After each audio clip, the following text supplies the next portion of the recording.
ఓం ఆత్మీయులారా, శ్రీమద్ భగవద్గీత శంకర భాష్య సహితముగా యథామతిగా నిన్నటి వరకు ఉపోద్ఘాత భాష్యమును తెలుసుకున్నాం. ఇప్పుడు భగవద్గీత ప్రథమ అధ్యాయము ప్రథమ శ్లోకము, దాని యొక్క అర్థము తెలుసుకుందాము. ఒకసారి శ్లోకం చదవండి. ధృతరాష్ట్ర ఉవాచ ధర్మక్షేత్రే కురుక్షేత్రే సమవేతాయుయుత్సవః మామకాః పాండవాశ్చైవ కిమకుర్వత సంజయ. ధృతరాష్ట్ర ఉవాచ అని ఎవరంటున్నారు? ధృతరాష్ట్రుడు పలికెను. ఉవాచ అంటే పలికెను. ధృతరాష్ట్రుడు పలికెను అని ఎవరంటున్నారు అంటే వైశంపాయనుడు జనమేజయునికి పూర్వము పాండవులకు మరియు కౌరవులకు జరిగినటువంటి కథా ప్రసంగాన్ని, మహాభారతాన్ని వినిపిస్తూ ఉన్నాడు. ఆయన అంటున్నాడు అన్నమాట. వైశంపాయనుడు జనమేజయుని ఉద్దేశించి ధృతరాష్ట్ర ఉవాచ, ధృతరాష్ట్రుడు ఈ విధంగా పలికెను అంటున్నాడు. ఈ ఉవాచ అనేది భూతకాలాన్ని బోధిస్తుంది. పలికెను భూతకాలాన్ని. మహాభారతము జరిగిన సమయంలో మహాభారత గ్రంథం రచింపబడలేదు. చాలా కాలం తర్వాత రచింపబడింది. మరియు చాలా కాలం తరువాత వైశంపాయనుడు జనమేజయునికి చెప్తూ ఉన్నాడు. జనమేజయుడు ఎవరు? అర్జునుని కుమారుడు అభిమన్యుడు. అభిమన్యుని కుమారుడు పరీక్షిత్తు. పరీక్షిత్తు కుమారుడు జనమేజయుడు. చూడు ఎన్ని తరాలు జరిగిపోయినాయి. అయితే అప్పుడు జరిగిన సంగతిని ఇప్పుడు చెప్పుకుంటున్నాడు అన్నమాట. అందుకని ఇది భూతకాలిక వాచకం ఉవాచ. ఈ శ్లోకానికి మనము శ్రీ మధుసూదని టీకా చూద్దాం. ఎందుకంటే ఎక్కడెక్కడ మనకు కొంచెం విశేషం అనిపిస్తుందో ఆ టీకలు చూసుకుంటూ పోదాం. అనేక టీకలు ఉన్నాయి, మహాత్ములు ఎందరో రాశారు. తత్ర ధృతరాష్ట్ర ఉవాచ ఇది వైశంపాయన వాక్యం జనమేజయం ప్రతి. ధృతరాష్ట్ర ఉవాచ అనేటువంటి వాక్యము ఎవరు పలికారు అంటే వైశంపాయనుడు జనమేజయుని ఉద్దేశించి పలికినటువంటి వాక్యము ధృతరాష్ట్ర ఉవాచ. పాండవానాం జయకారణం బహువిధం పూర్వం ఆకర్ణ్య స్వపుత్ర రాజ్య భ్రంశాద్ భీతో ధృతరాష్ట్ర పప్రచ్ఛ. స్వపుత్ర జయకారణం ఆశంసన్.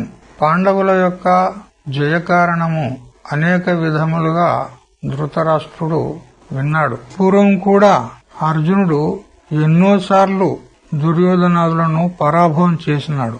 ఈ విషయాలన్నీ కూడా ధృతరాష్ట్రునికి తెలుసు. పాండవులు వాళ్ళు వీరులు, శూరులు, ఎప్పుడూ కూడా మా కుమారులను వాళ్ళు పరాజయం చేస్తూనే వస్తున్నారనే విషయం అతనికి తెలుసు. అంటే ఇక్కడ సంజయుడు మరియు ధృతరాష్ట్రుడు వీరిద్దరి యొక్క సంవాదము ఆ మహాభారతంలో జరిగినటువంటి ప్రతి సంఘటన ఏదైతే సంజయుడు ధృతరాష్ట్రునికి చెప్తున్నాడో ఇది యుద్ధ ప్రారంభంలో జరిగిన సంవాదం కాదు. ఇది సంజయుని మరియు ధృతరాష్ట్రుని యొక్క సంవాదాత్మకమైనటువంటి సన్నివేశము యుద్ధ ప్రారంభంలో జరిగింది కాదు. మరి ఎప్పుడు జరిగింది అంటే 10 రోజుల యుద్ధము జరిగిన తర్వాత భీష్మాచార్యులు అంపశయ్య మీద పడిన తర్వాత అప్పుడు సంజయుడు ధృతరాష్ట్రుని దగ్గరికి వచ్చినాడు.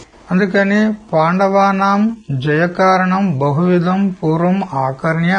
పాండవుల యొక్క జయమునకు కారణాన్ని అనేక రకాలుగా పూర్వమే తెలుసుకొని విని స్వపుత్ర రాజ్య భ్రంశాద్ భీతో ధృతరాష్ట్ర. సంజయుడు 10 రోజుల తర్వాత వచ్చినాడు ధృతరాష్ట్రుని దగ్గరికి. వచ్చి అక్కడ జరిగిన విషయమంతా అంటే భీష్మ పితామహుడు పడిపోయినాడు అని చెప్పగా విన్నాడు. సంజయుడు ధృతరాష్ట్రుని దగ్గరకు వచ్చి ఏమన్నాడు? ఆ విషయము మహాభారతము భీష్మ పర్వము 13వ అధ్యాయంలో ఉంది. అక్కడ ఈ విధంగా సన్నివేశం ఉంది. చూడండి. అథ గావల్గని విద్వాన్ సంయుగాద్ ఏత్య భారత ప్రత్యక్షదర్శి సర్వస్య భూత భవ్య భవిష్యవిత్ ధ్యాయతే ధృతరాష్ట్రాయ సహసోత్పత్య దుఃఖితః ఆచష్ట నిహతం భీష్మం భరతానాం పితామహం. హే భరతనందన అని వైశంపాయనుడు కథా ప్రసంగాన్ని చెప్తూ తదనంతర్ ఆ తర్వాత ఒక రోజున భూతకాలమును, వర్తమాన కాలమును, భవిష్యత్ కాలమును పూర్తిగా తెలుసుకోగలిగేటువంటి సమర్థుడు ఎవరు? సంజయుడు. అతనికి ఆ శక్తి ఎలా వచ్చింది అంటే వ్యాసుని యొక్క ఆశీర్వాదం వల్ల వచ్చింది. రాత్రి గాని పగలు గాని వాళ్ళ మనసుల్లో కూడా ఏమేమి అనుకుంటున్నారో అవన్నీ కూడా సంజయునికి తెలుస్తాయి. అన్ని ఘటనలను ప్రత్యక్షంగా చూడగలిగేటువంటి సమర్థుడు ఎవరు? గవల్గణ పుత్రుడు, మహావిద్వానైనటువంటి సంజయుడు. అతడు యుద్ధభూమి నుండి తిరిగి వచ్చి ధృతరాష్ట్రుని దగ్గరకు వచ్చాడు. ధృతరాష్ట్రుడు అప్పుడు ఎట్లా ఉన్నాడు అనంటే చింతామగ్న ఉన్నాడు. ఎందుకంటే యుద్ధానికి పోయిన వారు ఉన్నారు, కొడుకులు దుర్యోధనాదులు. మరి ఆ యుద్ధంలో ఏమైందో ఎట్లయిందో, ఎందుకంటే ధృతరాష్ట్రునికి రాజ్యలోభం అధికం, తన కుమారులపై అధికమైనటువంటి మోహం ఉన్నది. మరి నా కుమారుల యొక్క రాజ్యము పాండవులు ఎక్కడ జయించి స్వాధీనం చేసుకుంటారో అనేటువంటి చింతామగ్నుడైనటువంటి ధృతరాష్ట్రం దగ్గరకు వచ్చి అత్యంత దుఃఖి అయినటువంటి సంజయుడు చెప్పినాడు. ఏమని? భరత వంశీయుల యొక్క పితామహుడైనటువంటి భీష్ముడు యుద్ధ భూమిలో అతడు అర్జునుని ద్వారా పరాజితుడైనాడు, అంపశయ్య మీద పడుకున్నాడు. అప్పుడు సంజయుడు చెప్తున్నాడు, సంజయోహం మహారాజా నమస్తే భరతర్షభ హతో భీష్మ శాంతనవో భరతానాం పితామహః. హే ధృతరాష్ట్ర, ఇంకా ధృతరాష్ట్రుడు అంధుడు కదా, ఎదురుగా ప్రత్యక్షంగా చూడలేడు. వచ్చి పరిచయం చేసుకున్నాడు సంజయుడు. హే భరతర్షభ అంటే భరతకుల శ్రేష్ఠుడా, హే ధృతరాష్ట్ర మహారాజా, నేను సంజయుడనున్నాను, మీ యొక్క సేవకుడను, నీ ఎదుట ఉపస్థితుడనై ఉన్నాను. నేను యుద్ధరంగం నుంచి వచ్చాను. మరి అక్కడ సమాచారం ఏంటంటే భరత వంశీయుల యొక్క పితామహుడైనటువంటి మహారాజు శంతనుని యొక్క పుత్రుడైనటువంటి భీష్ముల వారు ఈరోజు యుద్ధంలో పరాజితులైనారు. ఆ భీష్ముడు ఎలాంటి వాడు అని ఇక అతని వర్ణన విస్తారంగా చేసినాడు ఆ అధ్యాయంలో, 13వ అధ్యాయంలో. ఈ విధంగా సంజయుని ద్వారా భీష్మ పితామహుని యొక్క పరాజయం అంపశయ్య పైన, శరశయ్య పైన పడినది ఆ వార్త విన్న తర్వాత ఇక ధృతరాష్ట్రునికి ఎట్లా అనిపించిందనంటే ఒక మహావృక్షం పైన అనేక పక్షులు ఆశ్రయించి ఉంటాయి. అయితే ఆ వృక్షమే ఒక మహా నదీ ప్రవాహము యొక్క బలం చేత కూకటి వేళ్లతో సహా కూలిపోయిందనుకో. అప్పుడు ఆ పక్షుల గతి ఏమిటి? అట్లా అనిపించింది ధృతరాష్ట్రునికి. ఎందుకంటే పూర్తిగా దుర్యోధనుని యొక్క సైన్యమంతా కూడా భీష్ముని మీదనే ఆధారపడి ఉంది. అతడే మహాబలాఢ్యుడు. అతన్ని ఎదుర్కొనేటువంటి వీరుడు కౌరవ సైన్యంలో గాని మరియు పాండవ సైన్యంలో గాని ఎవరు కూడా లేరు. అటువంటి భీష్మ పితామహుడే పడిపోయిన తర్వాత ఇక నా కొడుకుల గతి ఏమవుతుంది అయ్యో అని దుఃఖితుడైనాడనమాట. ఆ దుఃఖితుడై ఆ పాండవులు భీష్ముణ్ణి పడగొట్టారు అని అంటే ఇక విజయం ఒక ఆశ లేదు మాకు అని ఆ పాండవుల యొక్క విజయ కారణాన్ని అనేక రకాలుగా సంజయుని ద్వారా విన్న తర్వాత స్వపుత్ర రాజ్య భ్రంశాత్ భీతో ధృతరాష్ట్ర, ఇక నా కొడుకుల యొక్క రాజ్యము భ్రంశం అయిపోయింది, వాళ్ళు పరాజితులైపోయినారు అని భయపడినటువంటి ధృతరాష్ట్రుడు పప్రచ్చా సంజయుణ్ణి తిరుగా అడిగినాడు. స్వపుత్ర జయకారణం ఆశంస, నా యొక్క పుత్రుల జయము ఎట్లవుతుంది అని ఈ విధంగా ఒక ఆశ చేత సంజయుల వారిని అడిగినాడన్నమాట. ఎందుకనంటే మనకు శ్లోకములో నేను చెప్పుకున్నాం, ధర్మక్షేత్రమైనటువంటి కురుక్షేత్రమునందు యుద్ధమునకు సన్నద్ధులయ్యి యుద్ధోత్సాహంతో యుద్ధభూమిలో ఏకత్రితమైనటువంటి నా యొక్క కుమారులు దుర్యోధనాదులు మరియు మా అనుజుడైనటువంటి పాండవుని కుమారులు ధర్మరాజాదులు వారు కిం అకుర్వత ఏమి చేసిరి అని అడిగినాడు. ఇక్కడ సంజయుని ద్వారా భీష్ముడు కూడా పరాజితుడైన సంగతి విన్నాడు. మరి యుద్ధరంగంలోనికి వెళ్లినటువంటి వారు యుద్ధమే చేస్తారు గాని భోజనాలు ఆరగించారు కదా యుద్ధ భూమిలో. మరి ఏమి చేసిరి అనేటువంటి ప్రశ్న ఎంతవరకు సమంజసం ఇది అంటే కిమకుర్వత, ఇందులో కిం ప్లస్ అకుర్వత, కిమకుర్వత. అయితే కిం అనేది ఈ శబ్దము ప్రశ్నవాచకము కాదు. ఇప్పుడు ఇక్కడ ప్రసంగానుసారంగా ప్రశ్నార్థకంలో కిం శబ్దాన్ని మనము గ్రహించకూడదు, ఆక్షేప రూపంలో తెలుసుకోవాలి. అయ్యో మరి ఇప్పుడు ఏమి చేసిరి మా వాళ్ళు మరియు పాండవులు, ఇప్పుడు ఏమి చేసిరి అని విక్షిప్త చిత్తుడయి భయాక్రాంత హృదయుడయి ధృతరాష్ట్రుడు కిమకుర్వత అని సంజయుణ్ణి ప్రశ్నించున్నాడు. యుయుత్సవ అంటే శ్లోకంలో ఉంది కదా, సమవేత యుయుత్సవ.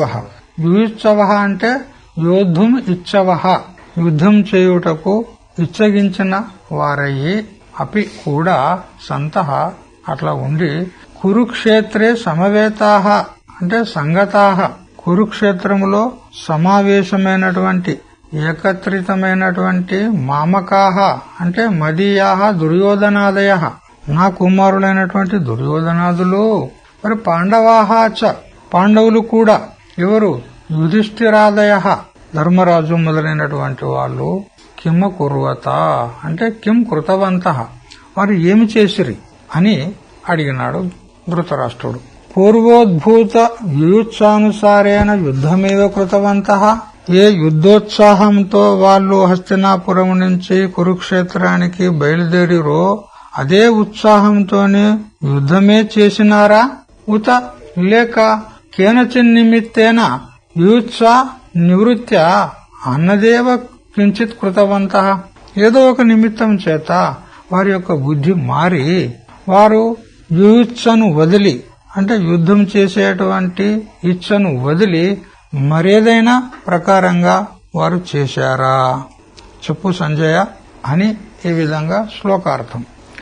దానిపైన మధుసూదనుడు వారు వ్యాఖ్యానం చేస్తూ భీష్మ అర్జునాది వీర పురుష నిమిత్తం దృష్ట భయం యుయుత్సా నివృత్తి కారణం ప్రసిద్ధమేవ. చూడు, కౌరవుల పక్షంలో భీష్ముడున్నాడు, పాండవుల పక్షంలో అర్జునుడున్నాడు. వీరిద్దరే ప్రధానమైనటువంటి యోద్ధులు. అయితే కౌరవ పక్షంలో ఉన్నటువంటి భీష్ముణ్ణి చూసినటువంటి పాండవులు భయపడవచ్చు, ఎందుకంటే భీష్మ పితామహుడు ఉన్నాడు ఎదురుగా. లేదా పాండవ పక్షంలో ఉన్నటువంటి అర్జునుని చూసి కౌరవులు భయపడవచ్చు. ఇది ప్రసిద్ధమే, ఇది దృష్టం ఉన్నది. దృష్ట భయం ఇది ప్రసిద్ధమే. దృష్ట భయమే కాకుండా అదృష్ట భయం అపి దర్శయితుం ఆహ ధర్మక్షేత్ర ఇతి. దృష్ట భయం అయితే అది ప్రసిద్ధం ఉంది, అయితే అదృష్ట భయం కూడా ఉంది. అది చూపెట్టడానికి, అది చెప్పడానికి అధర్మక్షేత్ర అని శ్లోకాన్ని ప్రారంభిస్తూ ఆ ధృతరాష్ట్రుని యొక్క అపేక్ష ఏమిటి, ఆకాంక్ష ఏమిటి అది వర్ణిస్తున్నాడు మధుసూదనాచార్యులు. ధర్మస్య పూర్వం అవిద్యమానస్య ఉత్పత్తేః విద్యమానస్య చ వృద్ధేః నిమిత్తం సస్యస్య ఇవ క్షేత్రం యత్ కురుక్షేత్రం సర్వశ్రుతి స్మృతి ప్రసిద్ధం. ఏ విధంగా ఒక క్షేత్రం అంటే భూమి లేని వృక్షాన్ని ఉత్పన్నం చేయగలదు, బీజాలు నాటినట్టయితే ఆ క్షేత్రం భూమి. మరి ఉత్పన్నమైనటువంటి వృక్షాన్ని అది వృద్ధి చేయగలదు. భూమి యొక్క ఉపయోగం ఏమి? అదే కదా, బీజాలను ఉత్పన్నం చేస్తుంది, ఉత్పన్నమైన వాటిని రక్షణ చేస్తుంది. అదే విధంగా కురుక్షేత్రం కూడా అట్లే ఉంది. ఎందుకు? అది ధర్మక్షేత్రం ఉంది. ధర్మం అంటే పుణ్యం. పూర్వం అవిద్యమానస్య, పూర్వము లేని పుణ్యాన్ని సంపాదించుకోవడానికి అవకాశం ఇస్తుంది కురుక్షేత్రం. ఎందుకంటే అది పుణ్యక్షేత్రం. పూర్వమే కురుమహారాజు, అంతఃపూర్వము ఇంద్రుడు, అగ్ని, బ్రహ్మదేవుడు మొదలైనటువంటి వాళ్ళు ఎన్నో యజ్ఞయాగాలు చేసినటువంటి పుణ్యభూమి అది.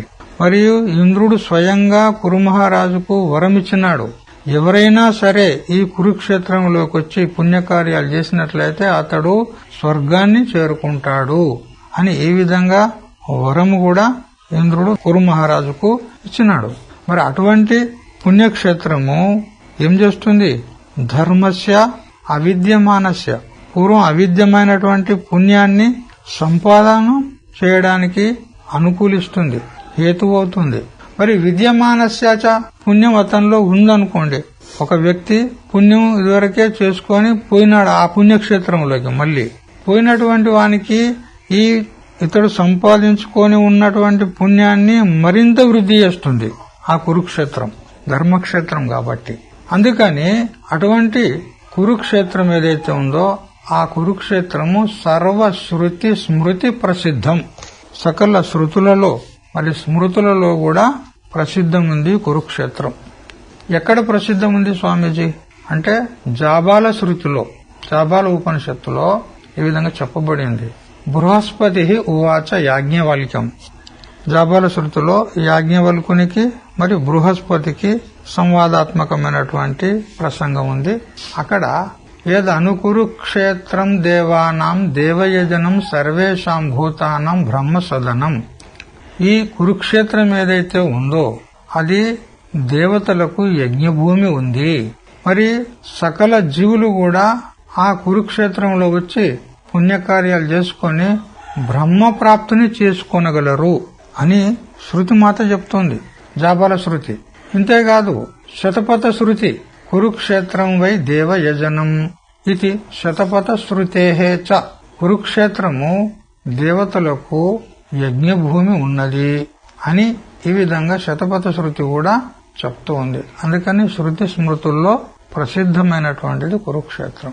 అటువంటి ధర్మక్షేత్రంలోకి వెళ్ళినటువంటి నా కుమారులు మరియు పాండురాజు యొక్క కుమారులు ఏమి చేసిరి అని ప్రశ్న, ధృతరాష్ట్రుని యొక్క ప్రశ్న.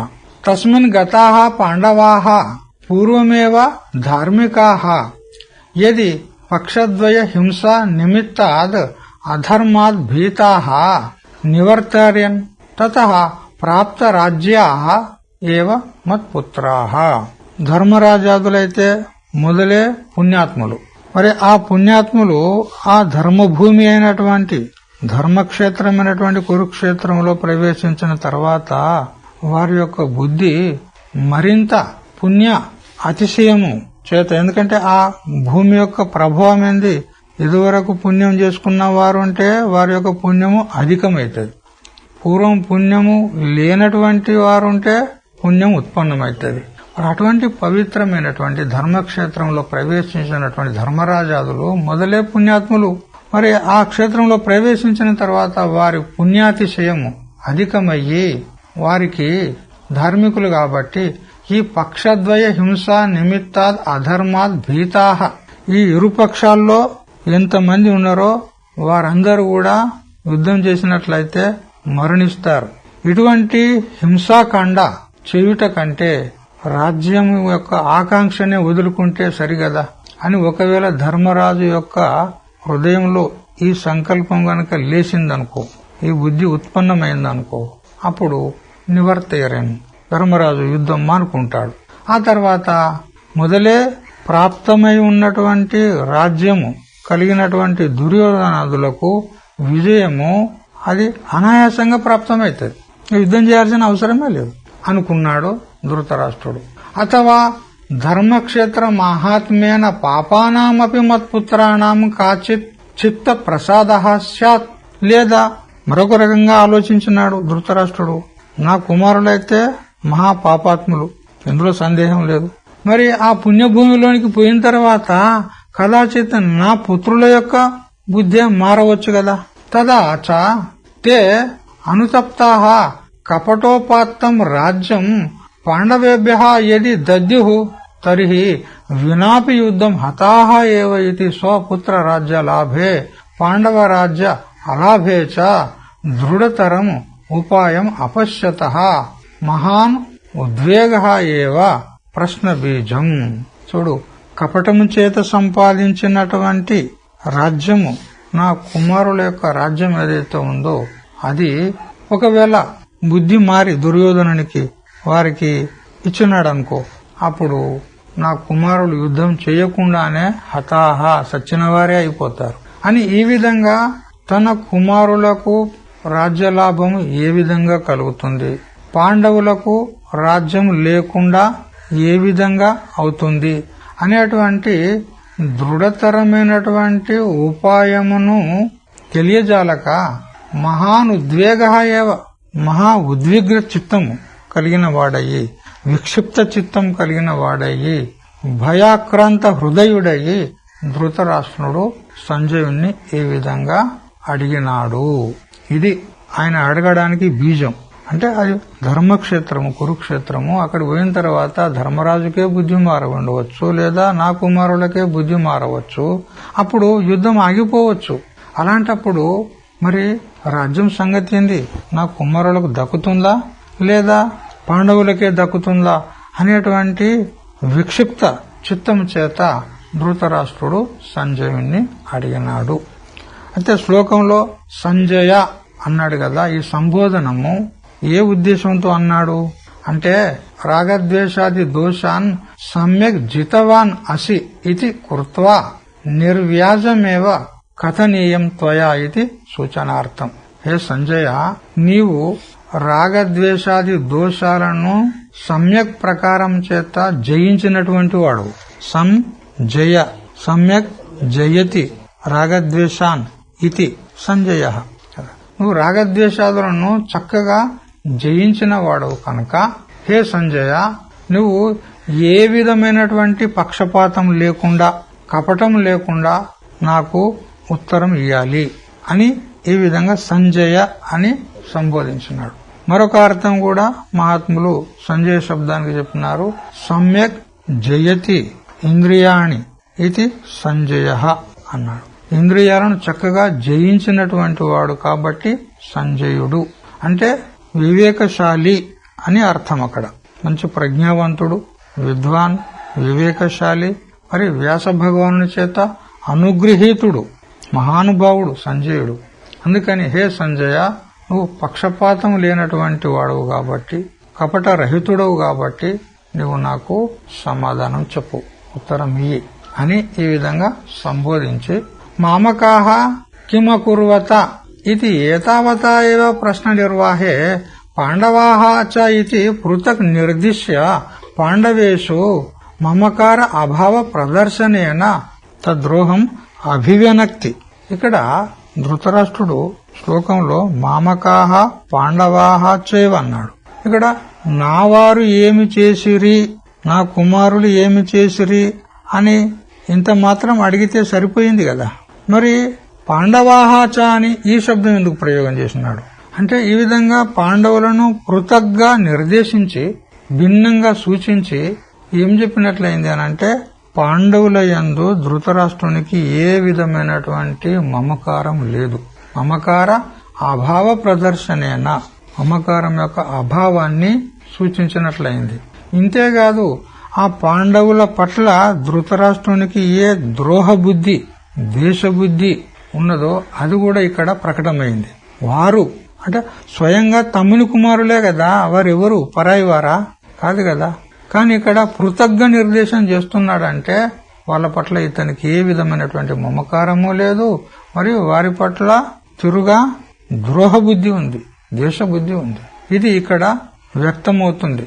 పాండవాః చ ఏవ అనే పృథక్ నిర్దేశం ద్వారా ఈ విధమైనటువంటి అభిప్రాయం మనకు తెలుస్తుంది. ఈ విధంగా మొదటి శ్లోకానికి మనము అర్థం తెలుసుకున్నాము. అయితే ఇంకా ఇక్కడ చింతన చేయవలసింది చాలా విషయం ఉంది. ఏ గ్రంథానికైనా ప్రప్రథమమున భగవంతుని స్మరణాత్మకమైనటువంటి మంగళాచరణము తప్పకుండా చెయ్యాలి అనేటువంటి శిష్టాచార సంప్రదాయం ఉంది. మరి భగవద్గీతను ప్రారంభిస్తూ ఇక్కడ వ్యాస భగవానుడు మంగళాచరణం చేయలేదే.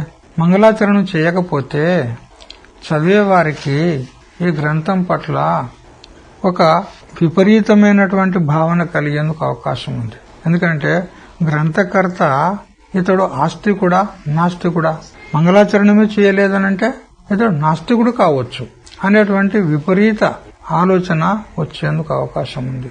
అందుకని మంగళాచరణం తప్పకుండా చెయ్యాలి. మరి మంగళాచరణం చేస్తే ఏం ప్రయోజనము అంటే ఇష్టదేవత నమస్కారాత్మకమైనటువంటి లేదా తత్వానుస్మరణాత్మకమైనటువంటి మంగళాచరణం చేసినట్లయితే ఆ దేవత యొక్క అనుగ్రహం కలుగుతుంది.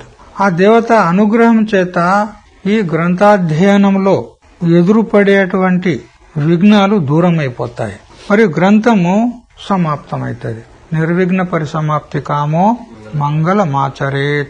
గ్రంథము నిర్విఘ్నంగా పరిసమాప్తి కావాలి అనేటువంటి కోరికతో మంగళం చేయబడుతుంది. అసలు మంగళం అంటే ఏంది? విఘ్న ధ్వంసకే అనుకూల వ్యాపారకు మంగళ కయ్యే హై. విఘ్నాలంటే ప్రతిబంధకాలు. ప్రతిబంధకం దేనికంటారు? కార్య విరోధికు ప్రతిబంధక అయ్యే హై. అంటే ఈ గ్రంథ రచన లేదా గ్రంథ అధ్యయనము అనేటువంటి కార్యానికి అడ్డుగా నిలిచేటువంటి ఏవైతే విఘ్నాలున్నాయో వాటికే ప్రతిబంధకములు అంటారు, వాటికే విఘ్నాలు అంటారు. అవి ఏవి అనంటే పాపం.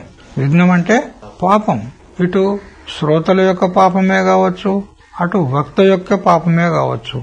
ఎవరి పాపమైనా గాని వచ్చి అడ్డు నిలిస్తే గ్రంథము అధ్యయనము ఆగిపోతుంది. అందుకని నిర్విఘ్నంగా పరిసమాప్తం కావాలి అనేటువంటి కామన చేత చేయబడేటువంటి కర శిర మరియు మనో వ్యాపార విశేషం ఏదైతే ఉందో దానికి మంగళం అంటారు.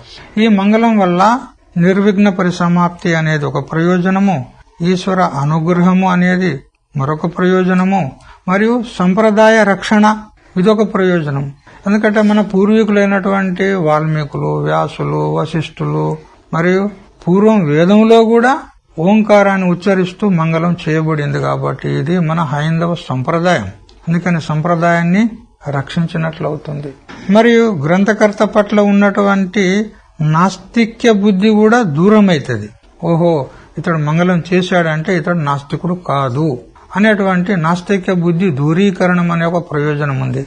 మరి మంగళాచరణం చేసినట్లయితే ఈశ్వరానుగ్రహం చేత విఘ్నాలన్నీ దూరం అయ్యి శ్రోతల యొక్క మరియు వక్తల యొక్క బుద్ధి శుద్ధమయ్యి ఆ శుద్ధాంతఃకరణంలో ఈశ్వరుని యొక్క ప్రేరణ చేత మనకు ఆధ్యాత్మిక తత్వాలకు సంబంధించినటువంటి అజ్ఞానము దూరమవుతుంది. మరియు విప్రతిపత్తి సంశయం దూరం అవుతుంది. విప్రతిపత్తి అంటే సంశయం దూరం అవుతుంది.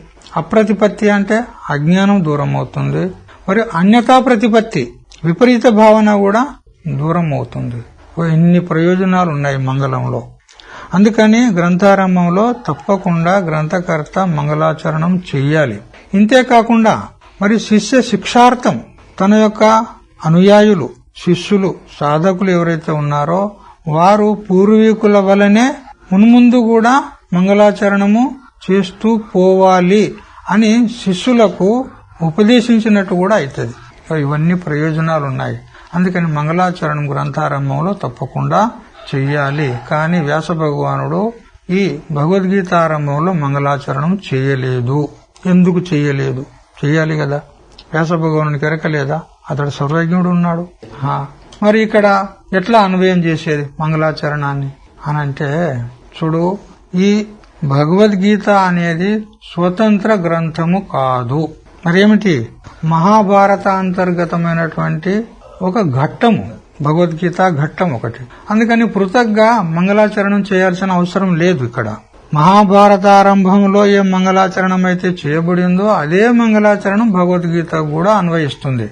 నారాయణం నమస్కృత్య నరం చైవ నరోత్తమం దేవీం సరస్వతీం వ్యాసం తతో జయముదీరయేత్ అని ఏదైతే మహాభారతారంభంలో మంగళాచరణం చేయబడిందో అదే మంగళాచరణం భగవద్గీత కూడా మనము తెలుసుకోవాలి. అంటే మంగళాచరణము చేయబడినట్లే. లేదా ఒకవేళ లేలే భగవద్గీత మంగళాచరణం తప్పకుండా చెయ్యాలి, ఏదో అక్కడ మొదలు ఆయన చేసినాడు కానీ ఇక్కడ ఎందుకు చేయకూడదు? ఇది పవిత్రమైన గ్రంథం కదా భగవద్గీత, మరి దీనికి మంగళాచరణం చెయ్యాలి కదా అని ఒకవేళ హఠము చేత ఎవరైనా అడిగినారు అనుకో, అప్పుడు వాళ్ళకు సమాధానం చెప్పాలి. హఠం చేత అడిగినారు కాబట్టి వాళ్ళకు వాళ్ళ తిరిగిన సమాధానం చెప్పాలి. అయితే ఇక్కడ మంగళాచరణం చేయబడింది అని మనం సిద్ధి చేద్దాం. ఎట్లా సిద్ధి చేస్తారు? అంటే ధృతరాష్ట్ర ఉవాచ అని శబ్దం ఉందా లేదా మొట్టమొదలు? అదే మంగళాచరణము. అట్టెట్ల మంగళాచరణం అయితే మొట్టమొదలు ఏదో శుభమాన్ అంటూ భగవద్గీత తెరిస్తే ఆ ధృతరాష్ట్రం దర్శనమైంది. ఈ ధృతరాష్ట్ర ఉవాచ అంటే మంగళం ఎట్లయితుంది అని ఒకవేళ అంటే అట్లేం లేదు, మంగళం అయింది. ధృతరాష్ట్ర ఉవాచ అనే శబ్దంతోనే మంగళం అయింది. ఎట్లయింది? ధృతరాష్ట్ర అనే శబ్దానికి ఏమర్థం? అంధుడు అని మనం సామాన్యంగా మనకు అందరికి ఎరికే. కానీ ఈడ మంగళవాచకం ఉన్నది ధృతరాష్ట్ర శబ్దం. ఎట్లా చూడండి. ధృతం రాష్ట్రం జగత్ అధిష్టానత్వ మాత్రేణ ఇది ధృతరాష్ట్ర ఈశ్వర. చూడు ఎంత చక్కగా అర్థం తీయబడింది చూడండి.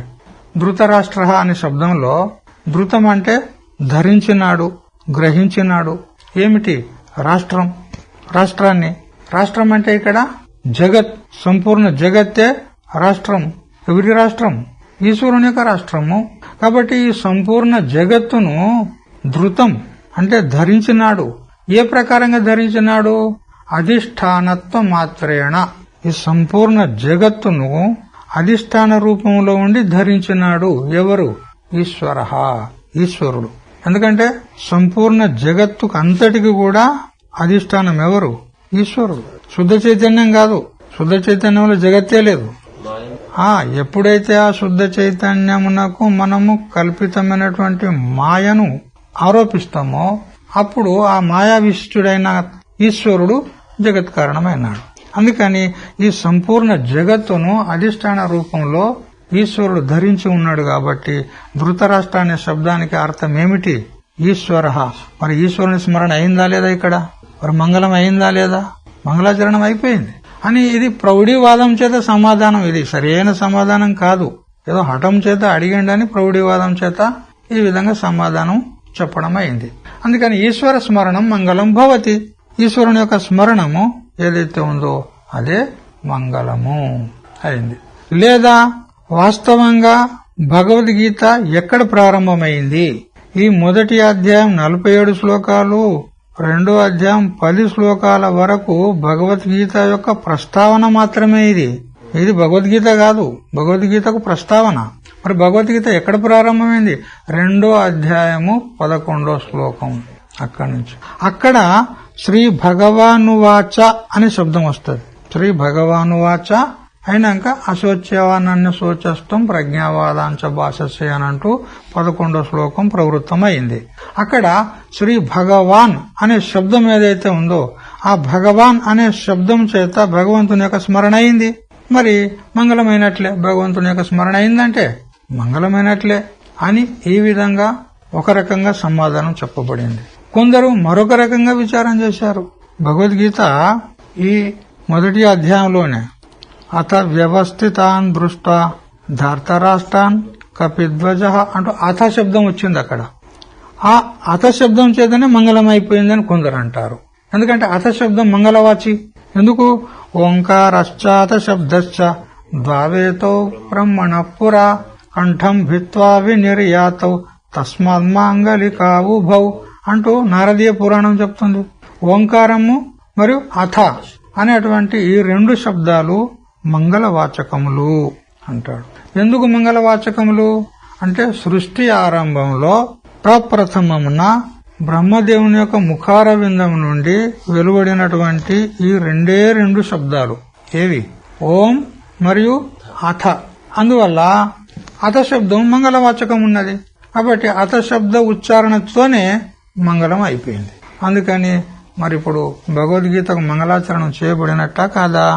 చేయబడింది అని ఈ విధంగా ఒక రకంగా సమాధానం చెప్పినాడు. అంతే, ఒక వ్యవస్థ అంతే. సరే, ఈ విధంగా మంగళాచరణ విషయంలో శంకా సమాధానం చెప్పుకున్నాం. కథా దృష్టితోని మధుసూదన స్వాముల వారు ఏ విధంగా చెప్పారో అది కూడా తెలుసుకున్నాము. ఇప్పుడు ఆధ్యాత్మిక దృష్టితోని మనము కొద్దిగా విచారం చేద్దాం ఈ శ్లోకం పైన. ధృతరాష్ట్ర అంటే సీదా అర్థం ఏమిటిది? రాష్ట్రమును ధరించిన వాడు ధృతరాష్ట్రుడు. కథా దృష్టితోని అంధుడైనటువంటి ధృతరాష్ట్రుడు ఏం చేశాడు? పరుల యొక్క రాష్ట్రము, పాండవుల యొక్క రాష్ట్రము అంటే పాండవుల యొక్క రాజ్యాన్ని అతడు కబలించి కూర్చున్నాడు, ధరించి కూర్చున్నాడు. కాబట్టి ధృతరాష్ట్రుడు. అని ఈ విధంగా కథా దృష్టితోని అర్థం మనం చెప్పుకోవచ్చు. ఇక్కడ ఆధ్యాత్మిక దృష్టితోని గనక విచారం చేసినట్లయితే ధృత రాష్ట్ర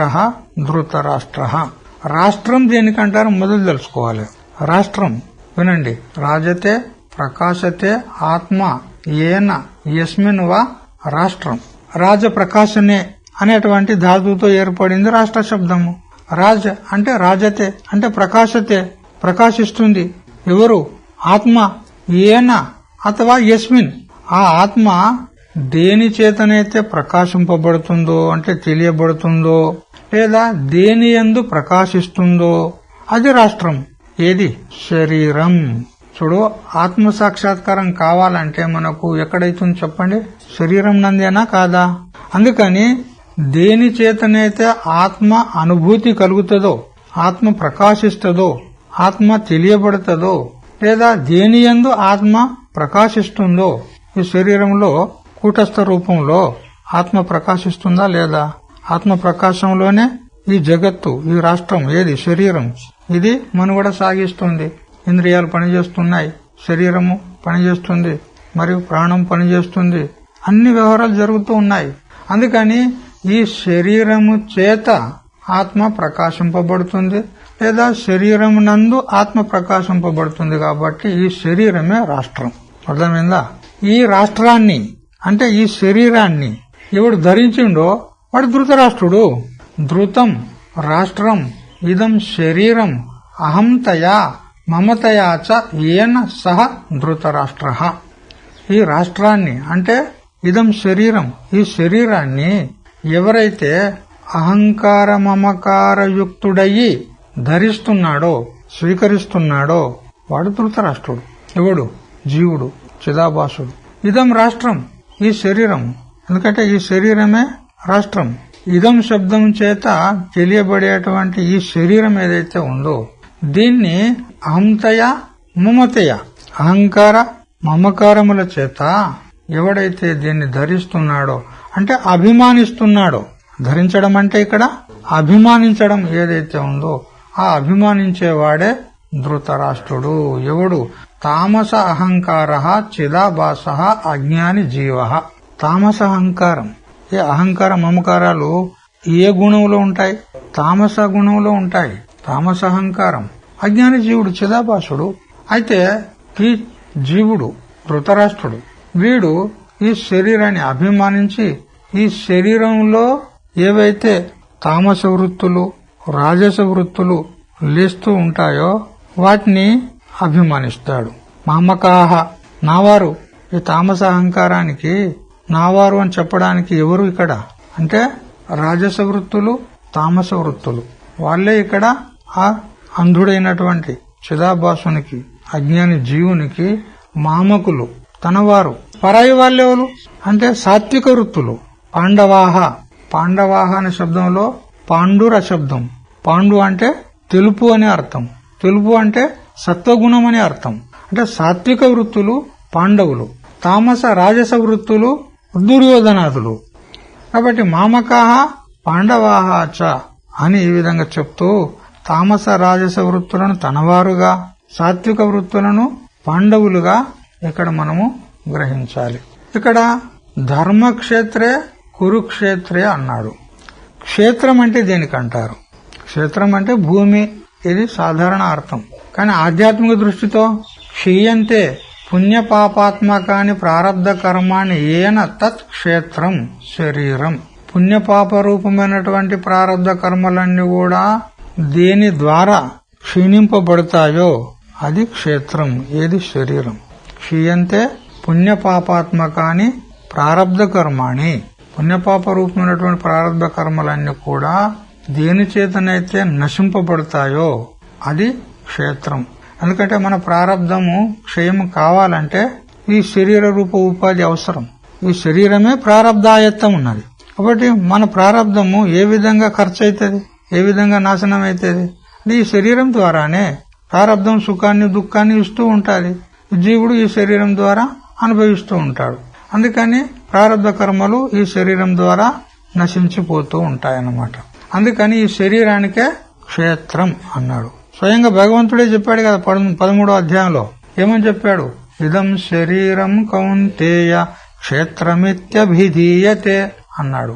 అందుకని ఈ శరీరమే క్షేత్రం. అయితే ఈ క్షేత్రమైనటువంటి శరీరం కూడా 2 రకాలుగా ఉంది. స్థూల శరీరము, సూక్ష్మ శరీరం 3 ఉన్నాయి. వీటి రెండిటికి కారణం అజ్ఞానం. అయితే ఇక్కడ ఈ పుణ్యపాపాలు ఏవైతే ఉన్నాయో ఇవి క్షీణించడానికి స్థూల శరీరము మరియు సూక్ష్మ శరీరము కారణమవుతాయి. అయితే ధర్మక్షేత్రం అనుకున్నాం. ధర్మక్షేత్రం అంటే దేనికంటారు? ధర్మ ప్రధానం క్షేత్రం ఇది ధర్మక్షేత్రం. ఈ శరీరము ధర్మక్షేత్రం ఉన్నది, కురుక్షేత్రం కూడా ఉంది. ఈ శరీరం ధర్మ ప్రధాన క్షేత్రం, పుణ్యపాపాలకు నిలయం ఎవరు? సూక్ష్మ శరీరం. ధర్మం అంటే ధర్మ శబ్దం చేత ఆ ధర్మం కూడా తీసుకోవాలి ఉపలక్షణంగా. మరి పుణ్యము పాపము 2 ఎక్కడుంటాయి? పుణ్యపాపాలకు నిలయం ఎక్కడ? పుణ్యపాపాలు మనం అనేక జన్మల్లో చేసినటువంటి ఎన్నో పుణ్యపాపాలు ఉన్నాయి. హిమాలయ పర్వతాల కంటే కూడా ఇంకా పెద్దగా ఉన్నాయి మన పుణ్యపాపాలు. అవన్నీ కూడా ఎక్కడ, ఏ గోడంలో ఉన్నాయి? అంతఃకరణంలోనే కదా, సూక్ష్మ శరీరంలోనే కదా.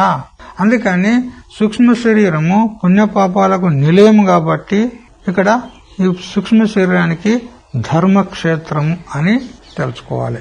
మరియు కురుక్షేత్రం కరోతి కర్మాణి ఇది కురు, కర్మ ప్రధానం క్షేత్రం.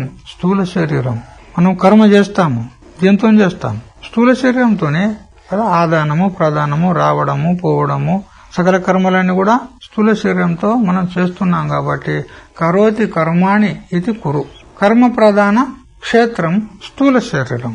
అందుకని కురుక్షేత్రం అంటే స్థూల శరీరము, ధర్మక్షేత్రం అంటే సూక్ష్మ శరీరం.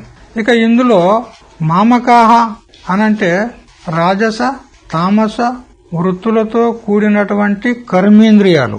రాజస తామస వృత్తులతో కూడినటువంటి కర్మేంద్రియాలే ఇక్కడ మామకాహ అనే శబ్దానికి ఆధ్యాత్మిక అర్థం. మరి పాండవాహ అనే శబ్దానికి అర్థం ఏమిటి? సాత్విక వృత్తులతో కూడినటువంటి జ్ఞానేంద్రియములు.